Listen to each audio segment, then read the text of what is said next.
이번 주는 생각보다 녹록지 않은 한 주가 될 것으로 예정이 되고 있습니다. 자, 추석 연휴 전에 수급의 변수들 이런 것들이 이제 시장을 조금 부담스럽게 만들 것이다, 이런 예상이 나오고 있고요. 지난 주말장에서 상승 출발했던 다우지수나 나스닥이 하락세로 마무리가 되면서 또 FOMC에 대한 그런 경계감들, 그런 것도 같이 나오고 있죠. 자, 다음 주에 FOMC가 열리게 되는데, 우리가 이제 추석 명절 기간에 FOMC가 나온단 말이에요. 그러니까 요 기간 동안에 발표되는 테이퍼링, 요 소식도 이제 일단은 부담을 줄 수 있다라고 보시면 되겠죠. 이번 주 증시 동향 자세하게 한번 좀 알아보도록 하겠습니다.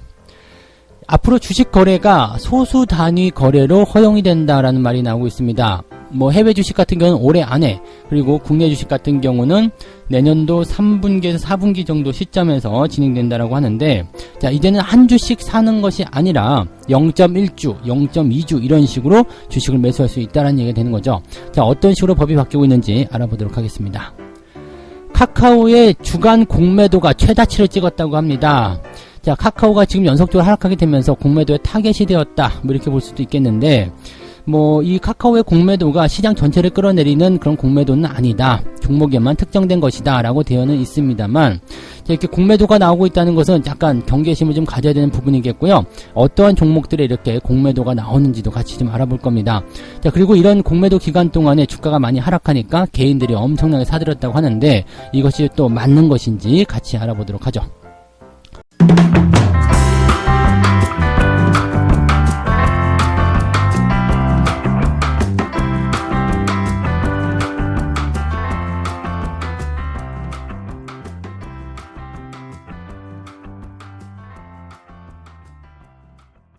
네, 반갑습니다. 오늘은 9월 13일 월요일입니다. 지난 주말에 그래도 증시가 살짝이라도 올라주면서 분위기를 좀 좋게 만들었는데, 자, 연속적인 상승이 나와주면 참 좋을 것 같은데, 그런 부분들이 조금 아쉬울 것 같은 그런 월요일의 시간일 것 같습니다. 자, 일단은 경계감이 계속 나올 것이다라고 생각되는 시기이기 때문에 이번 주는 아무래도 이제 살얼음판을 걷는 듯한 그런 느낌이지 않을까 생각됩니다. 만기를 지나고 나니까 추석 명절이 남아있고 뭐 이런 시기겠죠. 자, 이번 명절이 5일 동안 휴일이에요. 그래서 다음 주 수요일까지 22일까지 휴일이 들어가기 때문에 아마도 이제 이 연휴 기간 동안의 변수도 많고 또 연휴가 길다 보니까 거기에서 부담감들을 좀 가지는 것이 아닌가 생각됩니다. 국내 주식 시장에서는 일단은 경계 심리가 확대될 것으로 보인다라는 얘기가 나오고 있는데, 일단은 계속해서 지난주에 이제 매도를 하고 있었던 외국인들, 자, 그 다음에 외국인들이 지난주에만 1조 3천억을 갖다 팔았는데, 물론 이제 카카오와 네이버 이렇게 서비스업에 좀 집중된 모습이긴 합니다만, 그래도 갖다 팔았다라는 거, 그 부분이 있을 거고, 또 명절 연휴, 이렇게 긴 연휴가 들어가게 되면은 투자자들이 일단은 종목을 좀 던지는 그런 역할들을 좀 많이 하거든요. 기업들 같은 경우는 좀 사전적으로 일찍 던져서 현금을 좀 마련하려고 할 테고요. 개인 투자자 같은 경우는 주말로 갈수록 매도가 좀 나오겠죠. 그래서 이번 주는 중후반부 들어가면서부터 이런 수급의 공백이 조금 커지지 않겠느냐라고 보여지는 부분이 있습니다. 여기에다가 이제 FOMC가 다음 주에도 진행이 된단 말이에요. 그러다 보니까 이제 테이퍼링이 또 나올 수도 있는 건 아니냐. 물론 경제 지표를 살펴보긴 해야 되겠습니다만 그런 것도 이제 부담으로 줄 수가 있겠죠. 그래서 이번 주에 이제 시장 전망치를 3,050에서 3,200 정도로 전망하고 있다라고 되어 있는 부분이고, 하나금융투자에서도 3,050을 저점으로 잡고 3,150 정도를 이제 상단 밴드로 제시를 해놓은 상태입니다. 근데 이거는 사실 뭐 큰 의미가 없는 게요. 현재 주가 시장에, 현재 이게 주가의 수준이 뭐 3,100이다 이렇게 되면은 아래쪽으로 3,000에서 3,200 이렇게 잡는 경우들이 거의 대부분입니다. 그래서 지금 현재 가격대를 대비로 해서 위아래로 잡아주는 모습이고, 시장의 방향에 따른 그런 모습은 아니라고 보시면 되겠죠. 계속 올라간다면 또 그것도 마찬가지예요. 올라가면 더 위쪽으로 상단 밴드 정해놓고 또 조금 아래쪽으로 하단 밴드 정해놓고 뭐 그럴 것이다 라고 얘기를 하는 거고, 올라가면 또 올라간다는 얘기가 나오겠지만 지금처럼 이제 횡보하는 시장에서는 좀 지켜보자, 관망하자 등등의 얘기가 나오는 것이 일반적이다라고 보시는 게 맞겠죠. 그래서 일단은 국내 증시는 뭐 계속적으로 말씀드리고 있는 상황이지만 올라주면 참 좋은 거고요. 내려가는 부분에 대해서는 이제 방어가 좀 되면 좋습니다. 그래서 주가가 일단은 뭐 오르지 않아도 괜찮으니까 횡보 정도만 강보합세 정도만 살짝씩 유지해줘도 좋지 않겠느냐라고 생각을 좀 해볼 수 있겠고요. 종목들을 본다라면은 이제 개별주, 테마주 이런 쪽으로 집중이 돼야 되겠죠. 그러니까 그런 식으로 우리가 종목들을 접근해 나가시면 좀 좋은 포인트가 나오지 않을까 생각합니다. 대형주에 대한 접근 포인트는 조금 더 시간을 두고 보시는 게 맞아요. 이제 하반기 찬바람 불면은 대형주에 관심을 좀 가져야 되긴 하는데 그런 부분들이 지금 당장은 나타나지 않고 있고 또 물밑 작업도 상당히 오랜 기간 시간을 좀 필요로 하기 때문에 서두를 이유가 없습니다. 그래서 지금은 잘 나가고 있는 중소형주들, 테마주들 위주로 대응 전략들을 짜시는 것이 조금 더 유리할 수 있다는 거 참고하시면 되겠네요. 자, 해외 시장에서의 그런 포인트. 자, 월스트리트의 이번 경제 지표라고 봐야 되겠죠. 이 인플레이션 숫자의 촉각을 곤두세우고 있다. 소비자 물가 지표, CPI가 이제 관건이다라는 얘기가 있고요.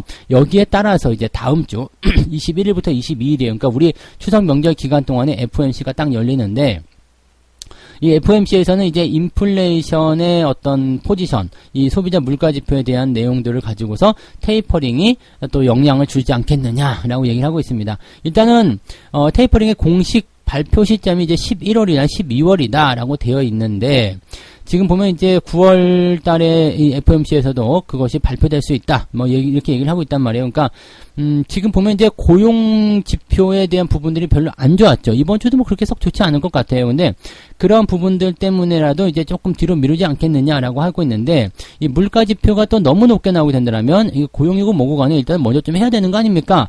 라는 이야기를 할 수 있다는 얘기죠. 그러니까 테이퍼링 같은 경우는 시장에 풀어주는 자금만 조금 축소하는 그런 상황이기 때문에 이거 좀 먼저 해도 되지 않겠습니까? 라고 얘기가 될 수도 있다는 얘기가 되겠죠. 그래서 이번에 나오는 경제 지표들 이런 것들이 좀 중요한 포인트가 될 것 같은데 현재 이제 발표되는 내용들을 보게 되면 그렇게 크게 나쁘지는 않을 것 같습니다. 그리고 물가 지표 같은 경우도 일단은 아직은 물가에 대한 부분들 높다고 볼 수는 있다. 그렇지만 고용이 따라오지 않으면 우리는 움직이지 않는다. 뭐 이런 입장을 고수하고 있기 때문에 물가 지표에 대한 부분들 크게 문제는 없을 것 같고요. 자, 이번 주에 발표되는 지표들 한번 살펴볼게요. 당장 이제 14일 내일입니다. 우리나라는 이제 수요일 정도로 보셔야 되겠죠. 그래서 14일날 이제 CPI 지표가 발표가 되는데 이게 소비자 물가 지표예요.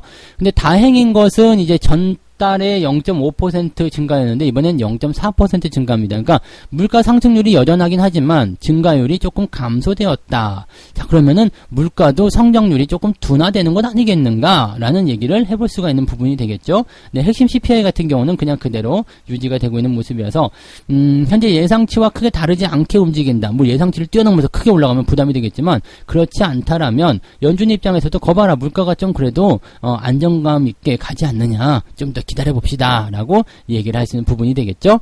자, 그 다음에 수요일날 같은 경우는 이제 엠파이어 스테이트 제조업 지수가 발표가 되는데 이것도 18에서 17로 떨어집니다. 그러니까 제조업 지표도 그다지 썩 좋지 않아. 경기가 그렇게 좋지 않은 것 같은데요? 라고 얘기가 나올 수 있겠죠. 물론 이 경제 지표가 조금 다운이 되게 되면 또 경기가 안 좋은 거 아닙니까? 라고 얘기가 나올 수 있는 상황이 됩니다. 자, 같은 날 발표되는 게 이제 산업 생산인데요. 이제 10시 15분에 발표된 데 되어 있네요. 이제 이 산업 생산 같은 경우도 지금 보면은 0.9%에서 0.4%로 감소할 예정입니다. 그러니까 경제 지표가 안 좋아지고 있는 상태에서 테이퍼링은 무리가 아니겠습니까? 라고 얘기할 수 있는 어떤 포인트가 될 수 있다는 얘기죠. 그러니까 9월달 FOMC, 즉 다음 주 FOMC에서 테이퍼링에 대한 부분을 시사하기에는 이제 연준이 할 말이 너무 많다는 얘기예요. 물가 여전히 높다. 그렇지만 고용도 그렇고 지금 봐라 물가 지표 이제 조금 더 감소하는 내용이고 제조업도 지금 지표가 별로 안 좋았는데 당신들 지금 무슨 얘기합니까? 테이퍼링은 아니에요. 라고 얘기하면서 이제 11월 달로 넘길 수 있겠다. 그러면 지수는 상승의 배경을 탈 수가 있겠죠. 자, 목요일부터 발표되는 거는 이제 핵심 소매 판매입니다. 이것까지가 이제 가장 중요한 부분이겠죠. 뭐 금요일날 발표되는 건 별거 없고요.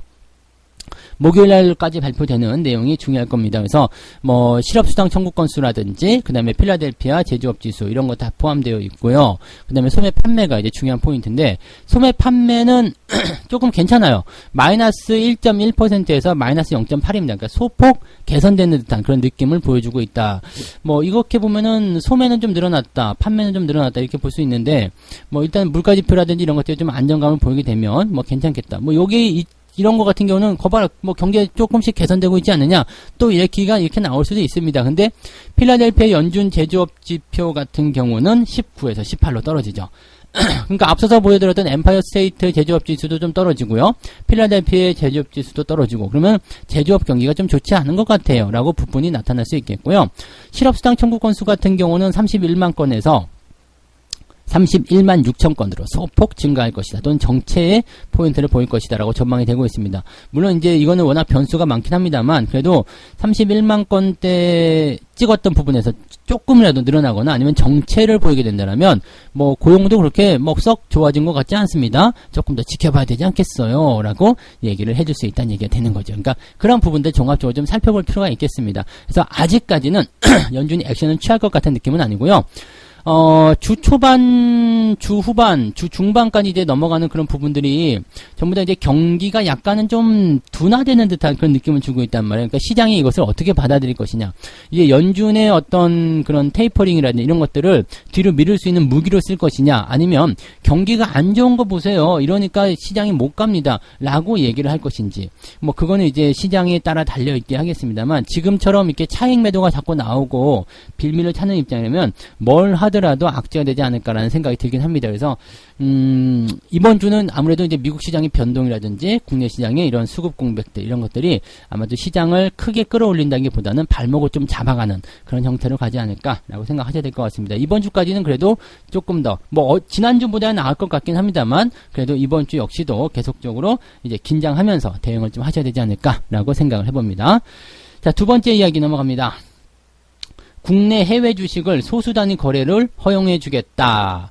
즉, 뭐, 앞으로는 이제 해외뿐만 아니라 국내에서도 주 단위가 아닌 금액 단위로 투자가 가능해진다. 즉, 뭐, 지금 한 50만원짜리 주식이 있는데 내가 50만원이 없어. 못 살 것 같아요. 그러면 20만원어치만 살래요? 그러면 그게 또 가능하다는 이야기가 되는 거죠. 그러니까, 지금 우리 코인 거래하는 것처럼 그렇게 가지 않겠는가라고 생각이 듭니다. 근데 이거는 되게, 좋은 제도라고 볼 수도 있고, 어떻게 보면 또 안 좋은 제도를 볼 수가 있겠는데, 실질적으로 이제 이런 그 제도를 사용하게 되면, 뭐 비트코인 같은 경우 뭐 5천만 원이다 그러면 그걸 못 사잖아요.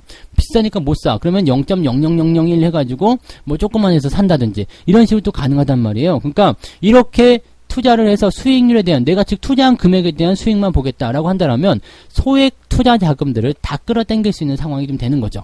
네, 물론 이제 변동성이 굉장히 커야 되고 막 그런 부분들이 당연히 녹아 있겠습니다만 어쨌건 이렇게 된다면 기업들은 안정적으로 자금 조달, 그 다음에 투자자는 배당도 받을 수 있죠. 그 다음에 투자한 금액에 대한 수익도 만들어낼 수 있기 때문에 거기에 대한 기대치가 훨씬 커진다는 얘기입니다. 그러면 주식시장으로 유입되는 자금들이 많아지기 시작하면서 유동성이 공급이 된다라면 주가는 뛸 수밖에 없는 상황이 되겠죠. 그러니까 이런 부분들은 굉장히 긍정적으로 좀 보시면 괜찮을 것 같아요. 물론 당장 되는 건 아닙니다만은 이런 모양새들이 이제 어떻게든 진행이 된다라면 시장에 자금을 끌어들일 수 있는 그런 상황으로 보시면 되겠습니다. 일단 뭐 해외 주식 같은 경우는 뭐 특별하게 뭐 그런 부분들이 아니고요. 뭐 당장 되긴 하겠습니다만 지금 보면은 소수 단위 거래를 이미 진행이 되고 있죠. 그래서 현재 두 개 증권사가 이런 소수 단위 주식 매매 주분을 합산해가지고 뭐 나눠주는 그런 형태로 가고 있어서 이건 지금 진행이 되고 있는 상황이고요. 국내 주식 같은 경우는 아직은 그게 안 되고 있거든요. 근데 국내 주식 상황을 보게 되면 일단 예탁결제원에서 주식 하나를 이제 증권사에게 던져줘요. 증권사에게 던져주면 이 증권사에서 이걸 쪼개죠. 쪼갠 다음에 고객 ABC 해가지고 한 주가 되는 그 사람에게 이제 넘기는 거야. 그러니까 고객 A가 뭐 0.4, 그 다음에 고객 B가 0.3, 그 다음에 고객 C가 0.3 이렇게 되면은 총 한 주가 되잖아요. 그러니까 그걸 이제 던져주는 거죠. 여기서 니들이 나눠 가지세요. 이렇게. 뭐 하여튼 간에 뭐 이거는 그냥 시스템적인 방식이고요. 이렇게 나눠준다는 얘기죠. 그러니까 나 0.5주만 살래요. 그러면 절반만 살래요. 25,000원만 가지고 5만원짜리 주식 살래요. 그러면 절반만 너한테 줄게. 이렇게 되는 거겠죠. 그러니까 주식 하나만 가지고 생각하면 이렇게 되지만 하나가 아니라 뭐 더 많고 막 이렇게 된다면 충분히 가능하다는 이야기 되죠. 그러니까 시스템적으로 이것을 보완해가지고 매매가 자유롭게 된다거나 아니면 뭐 배당이라든지 아니면 수익률이라든지 이런 것들에 대한 어떤 배분, 또 내가 팔고 싶을 때 잘 팔아야 되잖아요. 그러니까 그런 것들이 원활하게 이루어질 수 있겠는가에 대한 부분들을 이제 이야기할 수 있는 부분이 되겠죠. 그래서 그런 것들을 이제 북적북적 해가지고 만들어 가겠다 그런 얘기고요. 기대 효과 같은 경우는 일단 고가 주식도 이제 10,000원어치만 살래요? 그게 가능해진다는 얘기겠죠. 근데 이 단위가 이제 0.1주가 될지 아니면 0.001까지도 허용이 되는지 그건 모르겠습니다만, 네, 뭐 10,000원어치만 살래요? 그래서 1%만 살래요? 뭐 이렇게 될 수도 있지 않겠나, 이런 판단을 좀 해볼 수가 있겠고요. 소규모 투자 자금으로 다양한 포트폴리오 구성 가능하다. 당연하겠죠. 아무거나 다 살 수 있으니까. 이제는 가격에 대한 부분으로 생각할 게 없습니다. 그래서 비싼 주식은 이제 못 사겠네가 아니라 비싼 주식 뭐 그럼 조금만 사면 되지 뭐 라고 할 수가 있는 상황이 좀 되는 거고요. 투자자 수요에 부합하는 맞춤 서비스 제공이 가능하다. 이거는 뭐 증권사 시스템을 어떻게 개조시키느냐에 따라 달라지겠죠. 그래서 기대 효과는 일단은 돈이 많이 들어온다예요. 가장 중요한 건 이건 뭐 사람들에 대한 어떤 혜택을 좀 얘기해주고 있는 상황이지만 주식 시장 자체로 돈이 많이 들어온다는 거, 이게 가장 큰 수혜가 된다고 보시면 되겠습니다. 그래서 실제적으로 이제 이런 제도 개선을 통해 가지고 투자자는 이제 소규모 자금으로 포트폴리오를 여러 가지 다각화시키고 위험 관리 뭐 이런 것들 다 가능하게 되는 부분이고, 증권사는 이제 조금 더 많은 서비스를 해가지고 얘네들은 이제 거래가 많아질 거 아니에요? 그럼 거기서 얻어먹는 수익률을 더 많이 키울 수 있는 상황이 좀 되는 거고요. 그래서 시장 자체에는 돈이 많이 들어오게 되는 상황. 뭐 누이 좋고 매부 좋고 꽁 먹고 알 먹고 마당 쓰고 동전 죽고 도장 치고 가재 잡고 님도 보고 뽕도 다는 뭐 그런 거라고 보시면 되겠죠. 그러니까 주식 거래를 이렇게 나눌 수 있다는 것은 긍정적이다 보시면 되겠고요. 해외 주식은 일단 전체적으로 서비스가 개선되는 게 올해 안에 다 될 것 같고요. 국내 주식은 내년도 3에서 4분기 정도에 서비스를 개시할 수 있다라고 되어 있습니다. 그러니까 내년 정도, 뭐 넉넉하게 보면 내후년부터가 가능하겠죠. 그러니까 그 즈음이 되면 될 것이다라고 보시면 될 것 같고요. 뭐 아직 1년이 남았잖아 라고 얘기하실지 모르겠지만, 네, 1년 생각보다 더 금방 갑니다. 그러니까 미리미리 그런 것들 준비해 보실 필요가 있겠죠. 그래서 조금씩이라도 주식 투자를 이제 진행해 놓는 거, 또 계속 진행해 가고 있는 거, 그런 것들이 중요한 부분이 되겠습니다. 그때쯤 되면은 이제 또 주가가 상승할 수 있는 어떤 배경이 또 만들어지지 않겠습니까? 그래서 잘 살아남아 계시고, 또 이렇게 그동안 못 샀었던 종목인데 내가 적은 돈으로 투자할 수 있다라고 한다면 걔네들이 또 인기 끌면서 막 올라갈 수 있잖아요. 그럼 그런 것들에 대한 종목들 준비를 차곡차곡 해 나가시는 것도 나쁘지 않겠죠? 네, 그래서 그런 힌트도 우리가 같이 좀 가져가시면 좋겠습니다. 자, 세 번째 이야기 가도록 하겠습니다. 세 번째 이야기 같은 경우는요, 카카오가 공매도가 많이 나왔는데 이번 주에 한 주간 최다 거래가 터졌다. 2,600억이랍니다. 공매도만 한 주간에 2,600억. 야, 어마어마한 물량이겠죠? 근데 공매도만 있는 것이 아니라 매도 물량도 같이 나왔을 것이다 라는 판단을 세워야 됩니다. 매도도 같이 나왔다. 자, 이것은 우리가 생각해 볼 필요가 있겠죠. 보통 공매도와 매도는 같이 나오거든요. 근데 이 매도가 무엇이냐? 많이 올라온 것에 대한 차익 실현이다, 이게 얘기야. 그러면 차익 실현과 함께 공매도가 떨어졌는데, 이거 어디서 많이 들은 느낌이죠? 삼성전자, 하이닉스. 잘 생각해 보세요. 삼성전자, 하이닉스 많이 올랐다. 때려야 되겠다. 차익 실현 좀 해야 되겠는데, 어떡하지? 공매도와 함께 같이 남은 물량 폭탄 투하 꽝꽝꽝. 자, 지금 카카오도 비슷한 내용이잖아요. 많이 올라서 차익 실현해야 되는데 뭐 정부 규제가 나오고 뭐 그러면서 내가 좀 던지고 공매도 같이 때리고 하니까 공매도로 돈 벌고 그 다음에 차익 실현 잘 챙기고 얼마 좋습니까? 얘네들은 꼭 먹고 알 먹는 그런 상황이 또 된 거죠. 자, 그런 상황이 지금 되었다라고 볼 수밖에 없는 상황인데 지금 보면은 이제 뭐 이슈적인 부분을 보면 정부의 어떤 그 플랫폼 규제 추진 뭐 이런 것 때문에 그렇다라고 얘기하지만 실질적으로는 팔아먹고 싶을 때 빌미를 제공함에 따라서 그 빌미를 잡고 무조건 갖다 집어넣는 하나만 걸려라 딱 그런 거겠죠. 규제가 있음에도 불구하고 괜찮아요 라고 얘기했으면 괜찮을 수도 있을 것 같긴 해요. 근데 그렇지 않았다라는 게 굉장히 중요한 부분이겠죠. 자, 그 다음에 또 한 가지, 증권사에서는 계속적으로 더 사도 된다, 뭐 더 올라갈 것이다 얘기했지만 실질적으로는 계속 떨어졌다는 이야기, 그것도 여러분들 잘 생각해 볼 만한 내용이라고 보시면 되겠습니다. 지금 공매도 집중포화, 외국인들이 줄행랑 쳤다, 기관이 줄행랑 쳤다 이런 얘기 나오는데, 자, 근데 이제 동학개미라고 지금 하면 안 된다고 했죠. 이제 줄인이라고 봐야 되는데, 이제 주식 투자하시는 이 개인 투자자들이 1조 원이 넘게 1조 400억 원어치를 순매수했다고 합니다. 일주일 동안이에요. 야, 이거 진짜 이러면 안 돼요. 이 주가가 하락하는 이 최근 거래일 동안, 3거래일 동안이네요. 3거래일 동안 개인 투자자들이 1조 400억 원어치를 순매수했다. 물량을 떠넘김을 받았을 것이다 생각되고 있습니다만 자발적인 매수도 분명히 있었을 것 같아요. 급락하면 사야 된다. 이런 생각은 굉장히 위험하다는 거 꼭 명심하셔야 됩니다. 자, 그 다음에 이 기관과 외국인들의 물량을 전부 다 받아먹었다. 네이버 역시나 마찬가지고요. 네이버도 주가가 떨어졌었는데 여기서도 거의 5천억 가까이 주식을 사들였다는 거. 자, 이것은 진짜 조금 우리가 경계해야 되는 그런 매매 스타일이 아닌가라고 생각됩니다.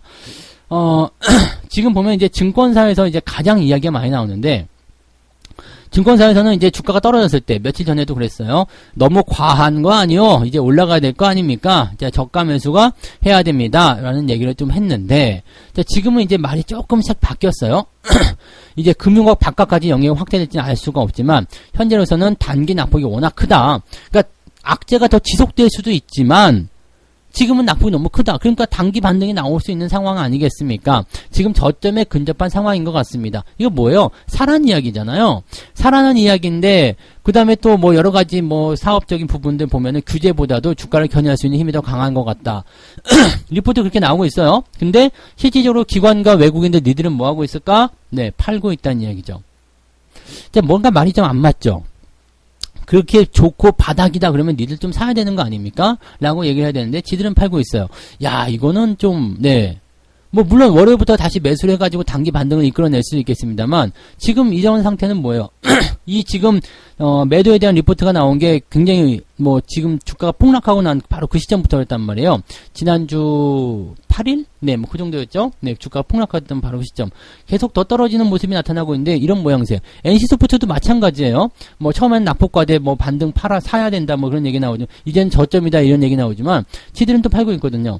그러니까 여러분들 이 리포트에 우선할 게 아니라 항상 뭐에 우선해야 되냐면 수급. 그래서 니들이 안 팔면 내가 살게. 니들이 안 팔면 내가 살게라는 생각을 하셔야 돼요.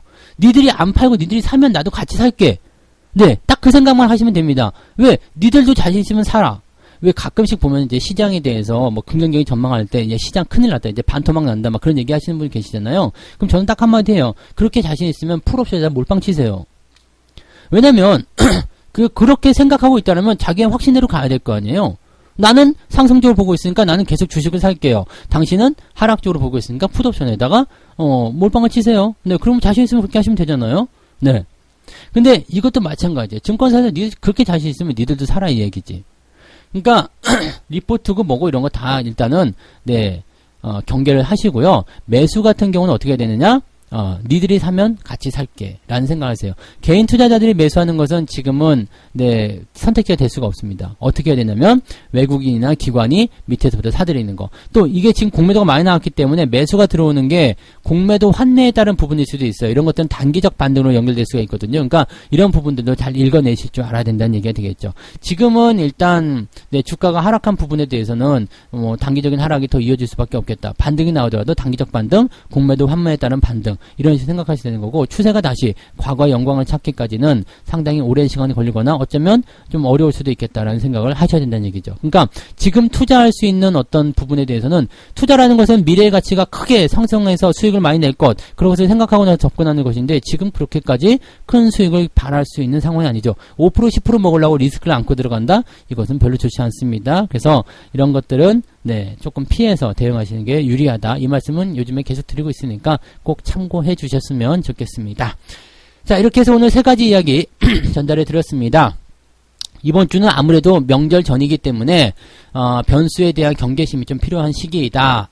그래서 뭐 미국 시장의 어떤 FOMC 변수들, 그 다음에 우리나라는 이제 수급 공백 이런 것들이 이제 가장 중요한 포인트겠다고 보시면 되겠고요. 자, 주식 거래를 이제 소수 단위로 허용하게 되는데 좋은 결과는 많이 갖고 올 것 같아요. 그렇지만 이게 조금 멀리 있다는 거, 내년 3, 4분기라고 하니까 시간이 조금 멀리 있다라는 거, 그 부분이 약간 단점일 것 같긴 합니다. 그렇지만 미리미리 준비해서 나쁠 건 없겠죠. 이것은 증시에는 일단 호재가 될 수 있는 가능성이 되었다라고 보시면 되겠고, 그쯤 되면 이제 또 많이 올라갈 수 있거나 기대감을 모은 종목들이 생겨날 테니까 미리미리 컨택을 좀 해보실 필요가 있겠죠. 자, 카카오에 대한 주간 공매도가 최다치를 찍었다. 그런데 개인 투자를 많이 사고 있고 증권사도 사야 된다라고 얘기하는데 됐다고 그러세요 라고 말씀을 드려본 거죠. 네, 그래서 그런 것들 조금만 우리가 돌려서 생각하면, 조금만 더 이성적으로 생각하면 괜찮을 거예요. 많이 내려간 상태에서 사야 된다. 이거는 역발상이 아니라요, 떨어지는 칼날을 잡으려고 하는 무모한 행동일 수 있다는 것을 꼭 명심하시기 바랍니다. 네. 자, 책 한 곡 읽고 마무리합니다. 사람들의 조금만 더라는 욕망이 경제를 움직이는 원동력이 된다. 이것들이 모인 것이 경제활동이고 경제가 멈추는 일은 없다. 2003년 봄까지 일본 경제는 바닥물을 침체 속에 허덕이더니 어느새 회복을 호연할 만큼 사정이 좋아졌었다. 이는 눈 깜짝할 사이에 벌어지는 것이다. 작은 움직임이 빠른 속도로 번져나가게 되는 것이다. 자, 이거는 뭐 단적인 예로 한번 생각해 드린다면 조정이 나가서 급락을 했어요. 그래서 뭐 카카오 이런 급락 말고요. 그냥 뭐 우리 코로나 때 한번 생각해 봐요. 코로나 때나 금융위기 때 급락을 해가지고 세상이 다 끝난 것 같은 상황이야. 그런데 어느 날 갑자기 주가가 막 치고 올라가기 시작하면서 하는 순간에 내가 매수 타이밍 다 놓쳐버리게 되죠. 자, 그런 것들이에요. 경제는 항상 움직이게 되는 거고 다시 좋아지려고 하는 움직임. 조금만 더. 야, 지금 나쁘지만 조금만 더 하면 좋아질 수 있어. 야, 지금 좋아졌으니까 조금만 더 해보자. 더 잘 될 거야. 이런 움직임들이 원동력이 된다는 얘기입니다. 그래서 경제는 항상 살아있고 그런 경기의 어떤 하락 우려감에 대한 부분은 반드시 끝이 있고 그리고 그것을 뛰어넘는 상승이 나타난다는 거. 그래서 조정 국면에서 우리가 버텨야 되는 이유가 여기에 들어있다는 것을 잘 생각해 주시면 되겠네요. 네. 자, 오늘은 여기까지 해드릴게요. 오늘은 아침 9시부터 무료 방송 진행됩니다. 늦지 않게 오시기 바라고요. 오늘 아침 라이브 방송에서 다시 또 좋은 이야기 풀어가 보도록 하죠. 이따가 뵙도록 하겠습니다. 고맙습니다.